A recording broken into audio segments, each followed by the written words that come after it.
J'aime beaucoup nos différences, j'aime bien l'idée qu'il y ait une masculinité, j'aime bien l'idée qu'il y ait une féminité, et tant mieux. Et j'essaie de la louer dans mes livres et au quotidien.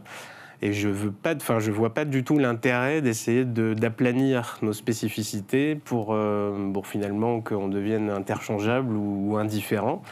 Nos caractéristiques saillantes me plaisent beaucoup. Marlène Schiappa, je crois que vous n'êtes pas non plus d'accord avec Sandrine Rousseau sur l'idée de l'homme déconstruit. Non, elle nous met d'accord d'emblée dans le débat. J'avais d'ailleurs publié une tribune dans un hebdomadaire qui s'appelait « Éloge des hommes construits ». Quand j'entends « homme déconstruit », pardon, je vais rabaisser le niveau du débat, mais j'imagine à chaque fois Monsieur Patate, vous savez, l'homme en kit, où il faut lui mettre un bras, un nez, une oreille, et je ne vois pas bien l'intérêt. J'imagine effectivement que Sandrine Rousseau voulait plutôt parler de déconstruction des habitudes ou des stéréotypes de genre. J'imagine que c'est à ça qu'elle fait référence. Si ça veut dire qu'elle fait l'éloge du fait que son propre conjoint aime les fleurs, s'occuper des enfants et faire du repassage, et que par là, elle entend qu'il soit déconstruit, fort bien, mais je crois que l'idée, c'est plutôt de dire que chacun ne doit pas être assigné à certains goûts, à certains comportements, mais qu'on peut les choisir indifféremment de ce qui est assigné habituellement à notre sexe. Mais moi, je préfère aussi les hommes construits plutôt que les hommes déconstruits, oui. Ça ne va pas du tout parce que vous êtes trop d'accord, donc on va poursuivre le débat. Laurent Berton, dans votre livre, vous insistez beaucoup sur cette différence entre les hommes et les femmes. Vous dites même, votre première partie s'appelle Mars et Vénus, vous dites même qu'ils habitent sur des planètes différentes, même que ce sont des espèces différentes. Est-ce que vous exagérez pas un peu dans le sens où est-ce que vraiment hommes et femmes sont à ce point-là différents? Et vous insistez beaucoup sur le rôle de la biologie. En quoi cette biologie elle a une importance dans la manière dont nous sommes hommes et femmes? C'est-à-dire nous avons énormément en commun sur certains aspects. Et c'est une histoire de courbe. Vous savez, les courbes statistiques, parfois la courbe se confond et d'autres fois elle s'éloigne. Et parfois les courbes s'éloignent extrêmement.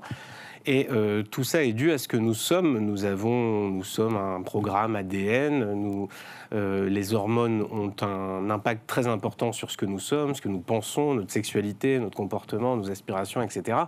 Et malheureusement, en France, on a tendance à oublier un peu trop vite ces notions cruciales du vivant en général. Ça va bien au-delà de l'espèce humaine.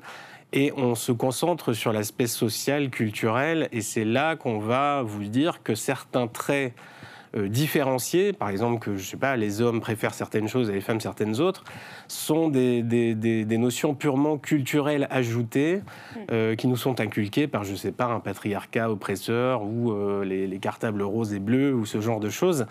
Et c'est peut-être vrai de manière très marginale pour certaines choses, mais il ne faut pas que ça élimine l'idée que nous sommes de constitutions différentes et que nos intérêts sont parfois différents. Si on veut s'accomplir et être en adéquation avec ce qu'on est, il ne faut pas oublier ce qu'on est.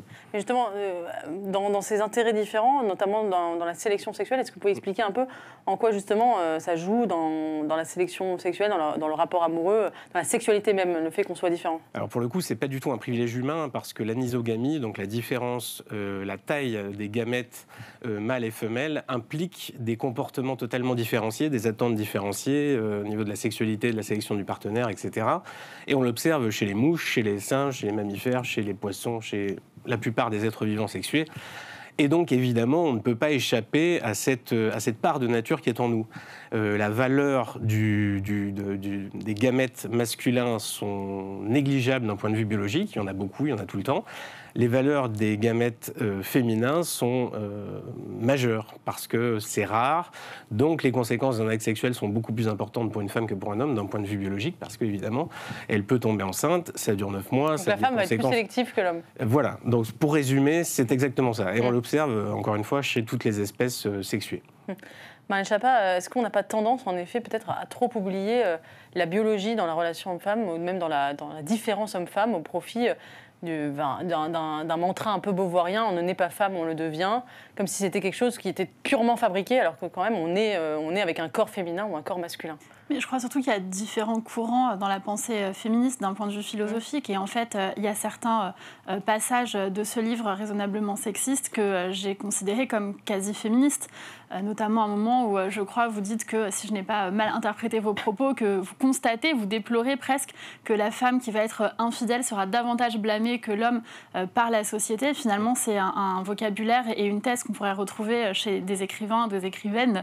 Je vais féminiser féministes également. Moi, j'ai envie de dire que ce que vous dites sur la biologie est extrêmement intéressant, et ça correspond d'ailleurs en France historiquement au mouvement féministe, qui était le mouvement féministe dit différentialiste ou essentialiste, qui insistait sur la biologie, qui était mené par Antoinette Fouque, qui avait écrit notamment les éditions des femmes à l'époque, qui a été d'ailleurs brocardée par une partie du mouvement féministe pour cela, parce que dans une époque où on était très universaliste et où on voulait dire que les femmes peuvent avoir toutes les mêmes capacités, y compris physiques, que les hommes, eh bien, elle disait que la maternité était absolument déterminante. Et d'ailleurs, ce que vous dites se rapproche aussi de la théorie de l'échange de Françoise Héritier, finalement, qui vise à dire comme vous que la capacité à porter les enfants et à les mettre au monde des femmes détermine finalement les rôles différents des femmes et des hommes dans la société.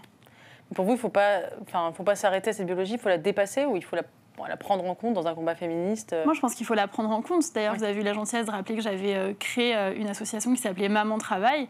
Notre but, c'était de dire justement, par exemple, moi, je suis contre le fait de faire un congé paternité aussi long que le congé maternité.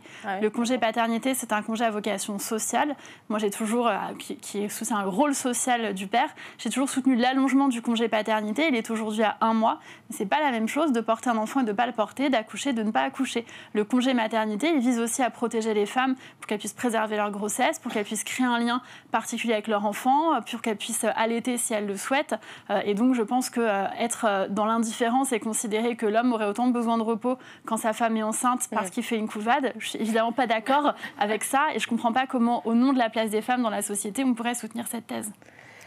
Nous sommes beaucoup trop d'accord. Oui, vous dites Laurent Berton, non mais ça va venir, vous inquiétez pas, les points de désaccord vont venir, mais vous dites Laurent Berton qu'il y a des différences non seulement physiques entre hommes et femmes, ce qu'on peut bien sûr observer très facilement, mais aussi cognitives. Alors là, ça va encore plus loin, c'est-à-dire que vous dites finalement que hommes et femmes ont des cerveaux différents. Alors je sais, j'ai appris récemment que les hommes pensaient à l'Empire romain plusieurs fois par semaine, tandis que les femmes n'y pensaient. Tous les hommes ou c'est une moyenne?